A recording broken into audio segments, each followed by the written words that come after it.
السلام علیکم۔ آج انشاءاللہ ہم سورۃ البقرہ کی آیت نمبر 41 پڑھیں گے۔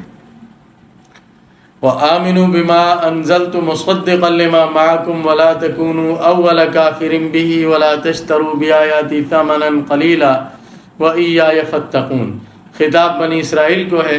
اللہ تعالیٰ یہود سے، بنی اسرائیل سے خطاب کر کے فرما رہے ہیں، اور ایمان لاؤ اس کتاب پر جو میں نے نازل کی، اور اس کی حالت یہ ہے کہ وہ تصدیق کرتی ہے اس کتاب کی جو تمہارے پاس ہے، یعنی قرآن مجید، تورات اور اس سے پہلے والی جو قرآن سے پہلے والی جو کتابیں ہیں ان کے مضامین کی تصدیق کرتا ہے۔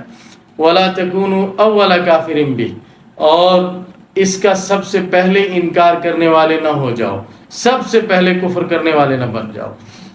ایک تو قرآن مجید کی صداقت بیان کی دلیل کے ساتھ کہ قرآن مجید سچی کتاب کیوں ہے، اور اللہ تعالیٰ فرما رہے ہیں کہ میری ہی طرف سے نازل کردہ کتاب کیوں ہے۔ تم خود دیکھ سکتے ہو کہ اس میں وہی مضامین ملیں گے تمہیں جو تمہاری کتابوں میں موجود ہیں، یہ ان کی تصدیق کرتا ہے۔ پیش کرنے والے نبی امی ہیں جن کی ملاقات کبھی تمہارے علماء سے نہیں ہوئی، جو خود کوئی کتاب پڑھ نہیں سکتے، تو وہ وہی بتا رہے ہیں اور وہ اسی سچائی کا اظہار کر رہے ہیں جس سچائی کا ذکر تمہاری کتابوں میں ہے۔ تو یہ کافی دلیل ہے اس بات کی کہ یہ کتاب بھی اللہ کی طرف سے ہے اور یہ رسول بھی سچے ہیں۔ تو فرمایا کہ وہ تصدیق کرتی ہے اس کتاب کی جو تمہارے ساتھ ہے، تمہارے پاس ہے، اور سب سے پہلے کافر نہ ہو جاؤ، اس کا انکار کرنے والے نہ ہو جاؤ۔ سب سے پہلے کفر کرنا سب سے پہلے ہو یا بعد میں ہو، ناقابل معافی جرم ہے، لیکن اس شخص کا جرم زیادہ سنگین ہے جس کے کفر کی وجہ سے لوگ کافر ہوں، یعنی جو مقتدا بنے اور پیشوا بنے۔ حدیث شریف میں آتا ہے کہ جس آدمی نے کوئی اچھا طریقہ جاری کیا تو اس کو اچھے طریقے کا بھی اجر ملے گا، اور جن لوگوں نے اس طریقے کی پیروی کی ان کا بھی اجر ملے گا، بغیر اس کے کہ ان کے اجروں میں سے کچھ کم کیا جائے۔ اور جس شخص نے کوئی برا طور طریقہ جاری کیا تو اس پر وبال ہوگا، اس کا بھی اور ان لوگوں کا بھی جنہوں نے جو اس برے راستے پر چلے، بغیر اس کے کہ ان کے وبال اور ان کے عذاب میں سے کوئی کمی کی جائے۔ تو بنی اسرائیل کی معاشرے میں جو مدینہ کے آس پاس آباد تھے، ان کو عرب بہت احترام سے دیکھتے تھے ان کے علم کی وجہ سے، اور ان کی بات کو وقعت دیتے تھے، وزن دیتے تھے۔ تو اگر یہ انکار کر دیں قرآن کریم کا، یہ منکر ہو جائیں، تو دوسرے لوگوں کو راستہ ملتا ہے، اور دوسرے لوگ پھر ان کی دیکھا دیکھی دوسرے لوگ بھی کفر کرتے ہیں۔ جس طرح مشرکین مکہ ان سے پوچھا کرتے تھے، اور ایک دفعہ انہوں نے پوچھا تھا ہوئی ابن اخطب اور ابن سوریہ سے، انہوں نے پوچھا تھا کہ ابن سوریہ ان کا بڑا عالم تھا، وہ مکہ میں گیا تھا، تو پوچھا تھا انہوں نے کہ سچ سچ بتاؤ کہ کیا ہمارا دین اچھا ہے یا ان کا دین اچھا ہے۔ تو اس نے یہ جانتا تھا کہ مشرکین کا جو بت پرستی کا دین ہے وہ درست نہیں ہے، جاننے کے باوجود اس شخص نے انہیں کہا تھا کہ تمہارا طریقہ ان سے بہتر ہے۔ تو یہ سب سے پہلے منکر ہیں، اور گویا ان کے انکار کی وجہ سے دوسرے لوگوں کی ان کی پیروی کی، دوسرے لوگوں نے ان کی پیروی کی۔ تو یہ فرمایا کہ سب سے پہلے اس کا انکار کرنے والے نہ ہو جاؤ۔ وَلَا تَشْتَرُوا بِآيَاتِي ثَمَنًا قَلِيلًا، اور میری آیتوں کے بدلے میں تھوڑا سا مال نہ لو۔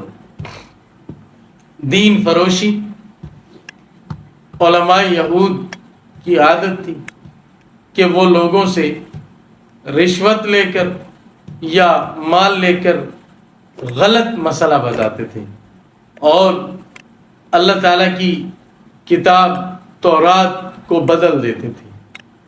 اور اسی طرح ان کو جو نذرانے ملتے تھے عوام سے، ان نذرانوں کے بند ہو جانے کے ڈر سے یہ لوگ اللہ تعالیٰ کے دین میں تحریف کیا کرتے تھے، اور اللہ تعالیٰ کی کتاب تورات میں رد و بدل کیا کرتے تھے۔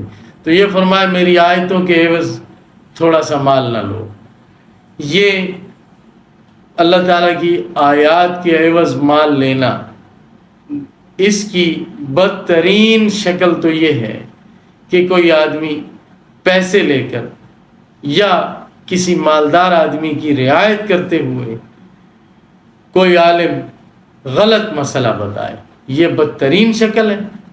اور اس کے قریب قریب یہ ہے کہ کوئی آدمی معاوضہ لے کر قرآن مجید پڑھے، اور اس جس طرح رواج ہے کہ لوگ ایصال ثواب کے لیے، اپنے مردوں کے ایصال ثواب کے لیے لوگ معاوضہ دے کر، اجرت دے کر قرآن کریم پڑھواتے ہیں کہ ہمارے مردوں کو یہ بخش دے۔ علامہ شامی رحمہ اللہ نے دلائل کے ساتھ، حنفی فقہ کے دلائل کے ساتھ یہ لکھا ہے کہ اجرت دے کر قرآن مجید پڑھوانا ناجائز اور حرام ہے۔ پڑھنے والا اور جس نے اس کا اہتمام کروایا یہ دونوں گناہ گار ہیں۔ جب پڑھنے والا خود گناہ گار ہے تو اس کا اجر کسے ملے گا؟ کس کے والدین کو اس کا ثواب جائے گا؟ پڑھنے والے کو خود ثواب نہیں ہوا، اس نے اس پر اجرت لے لی، تو پڑھوانے والے کے والدین کو وہ کیا اس کا کرے گا، اور ان کو کیا اس کا فائدہ پہنچے گا۔ وَإِيَّايَ فَاتَّقُونَ، اور مجھ ہی سے ڈرو۔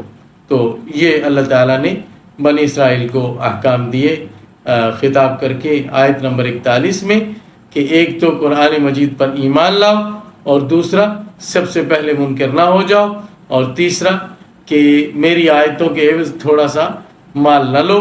اللہ تعالیٰ کی آیات کے عوض جتنا بھی مال لیا جائے وہ سب کم ہے، اور صرف مجھے سے ڈرو۔ اور یہ جو علماء ہیں اس امت کے، ان کے لیے بھی اس میں بڑا سبق ہے کہ جو خطاب اللہ تعالیٰ نے بنی اسرائیل کو دیا، علماء کو، علماء امت کو بھی اپنے طرز عمل کا جائزہ اس ہدایت کی روشنی میں لینا چاہیے کہ کہیں وہ ایسی روش نہ جاری کر دیں غلط جس پر لوگ چلیں کہ اس کا وبال ان پر بھی ہوگا، اور نہ دین فروشی کریں، اور نہ خدا خوفی کو نظر انداز کریں، اللہ تعالیٰ سے بے خوف نہ ہو جائیں۔ تو یہ بنی اسرائیل کو اللہ تعالیٰ نے خطاب کیا۔ اگلی آیت انشاءاللہ اگلی ویڈیو میں پڑھی جاتی ہے۔ اللہ حافظ۔